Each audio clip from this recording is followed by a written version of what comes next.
It was summer in small-town New Mexico.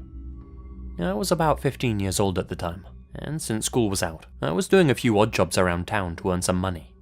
Mowing lawns, walking dogs, anything that could make me a few bucks, you know. There was this one guy who lived in my town, an older gentleman in his early 70s, Mr. Lesnar. He used to be a teacher at my school, but I hadn't seen him for at least a year. He was bald, with a big white beard. Put a red suit on the guy and he could have passed as a mall Santa. I always remembered him as being a nice, friendly guy, so when I bumped into him in town, I asked if there was anything he needed help with. He said there was. He needed help reorganizing a few parts of his house, said that he'd pay me $50 if I helped him. When you're 15 years old, having $50 in your pocket feels like being a millionaire. I took him up on it. The next day rolled around, and I went over to Mr. Lesnar's house and knocked on the door. He answered with a smile on his face and invited me inside. First thing that struck me was the stench. His house had that old person smell about it. I didn't know much about the guy, to be honest.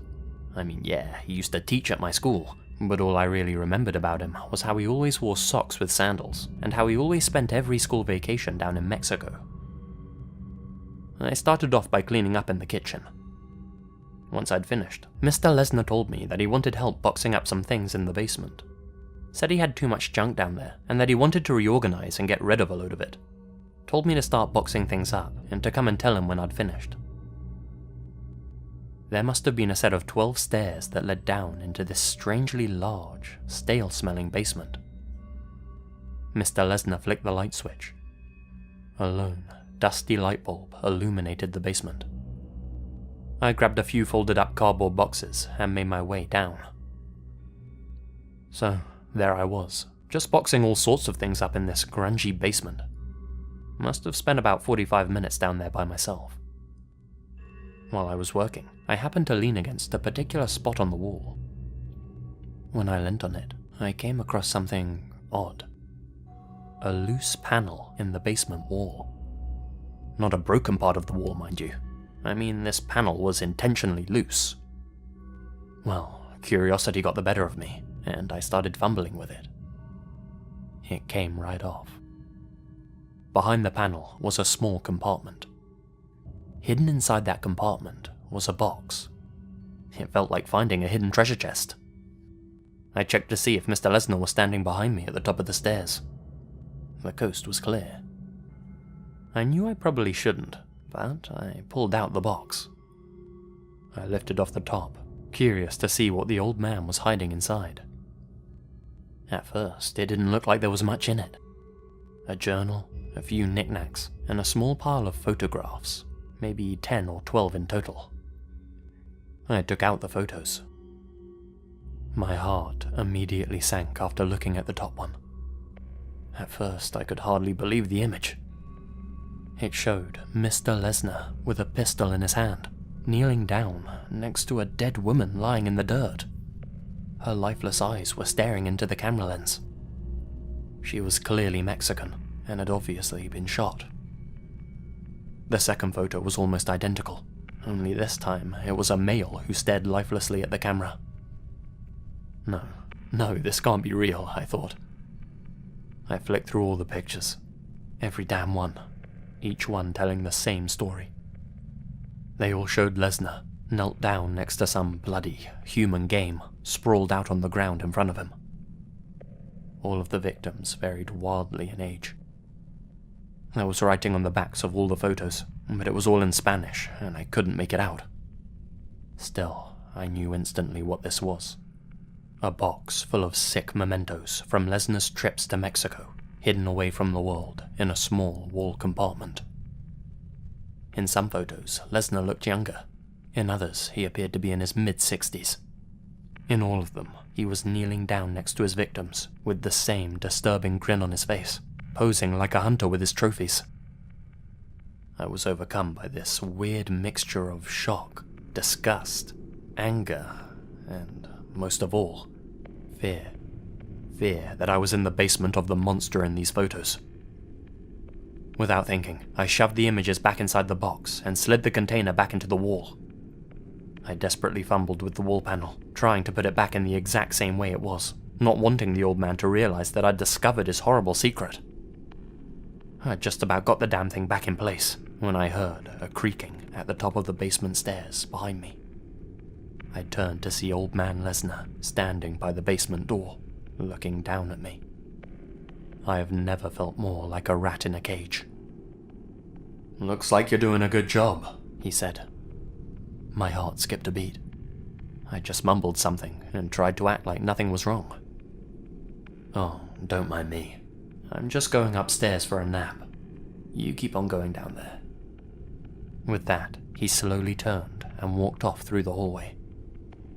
There was maybe 20 seconds of silence before I heard his footsteps making their way up the stairs to his bedroom. My mind was racing. Had he seen me fiddling with the panel? Did he know that I'd found his photos? Oh God, was I in danger? I was only a scrawny kid. I decided not to stay down there wondering. I waited for a few moments before bolting up the basement staircase. I dashed towards the front door, grabbed the handle and twisted. No good. The damn thing had been locked from the inside. I figured the old man had just locked it before he went upstairs. I scanned the door to see if there was a way to quickly open it. No time. I could hear movements above me. The old man was walking back out of his bedroom and towards the stairs. I sprinted through the hallway and into the kitchen. I knew from the cleaning earlier there was a back door there. I grabbed the handle and prayed. With a twist, it flung open. It felt like winning the lottery. I flew out of that house, ran around the property and back onto the main street. I looked back only once. When I did, I saw the old man's face in one of the downstairs windows. He looked to be holding something. I was too far away to make out what it was exactly, but I bet you can guess what I thought it was. From there, I kept on running until I got home, thankful that the old man lived in a cul-de-sac and not in the middle of nowhere. If he did, I'm certain he'd have taken a shot at me.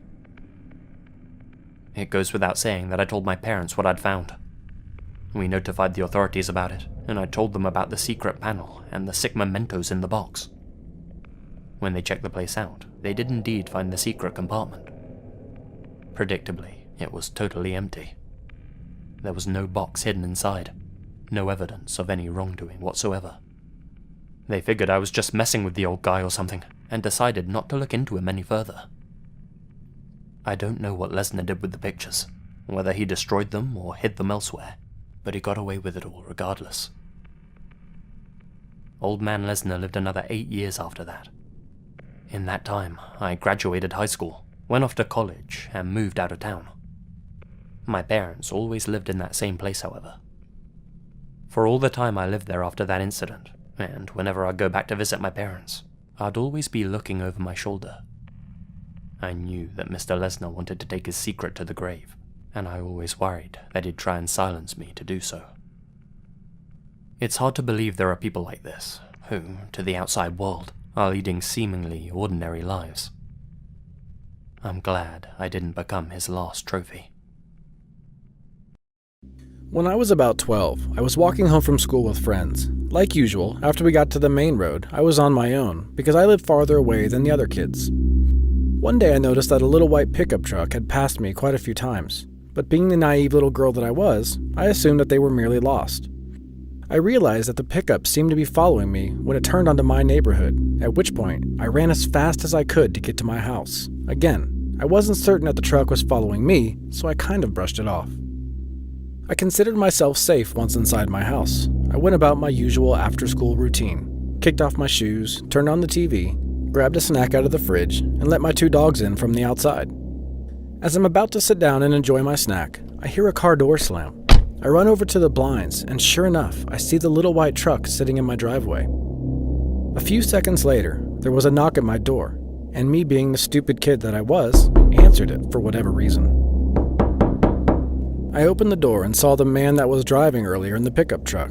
He was sweaty and just stared into my eyes. I asked him what he wanted, but he didn't say anything. It was one of the most awkward moments of my life, and I remember the encounter so vividly. I was just about to ask him again when he suddenly tried to force his way into my house. I slammed the door as hard and as fast as I could and somehow managed to lock it as well. My 2 trusty beagles started to bark. He bangs on the front door for a few minutes and then proceeds to the backyard where he starts to bang on the back door. What did this guy want? I crawled my way to the kitchen because that's where our landline was. I called my grandpa who lived down the street because I figured he could get to me faster than the police could. My grandpa told me he would be at my house in less than 5 minutes and to call the police after I hung up. At this point, I started to scream and beg the man banging on my door not to kill me as I cried hysterically. But no, he was hitting heavily on the door, harder and harder. That's when I really started to get scared for my life. So I decided to go hide somewhere upstairs. Running upstairs, I noticed the banging stop, so I go back over to the blinds and see that the pickup is gone. My grandpa showed up a few seconds later. I run over to him and tell him that the man left right before he got there. As I'm telling my grandpa all of this, I see the truck pass by my street as it headed towards the neighborhood entrance.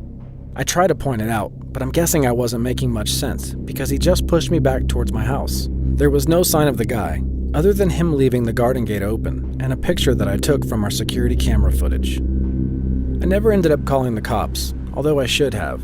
From that day on, I had to go to my grandpa's house after school every day for a few months. Though we talked about the incident with my family, I never really heard about or saw that man again. But one thing was for sure, I really thought I was going to die that day.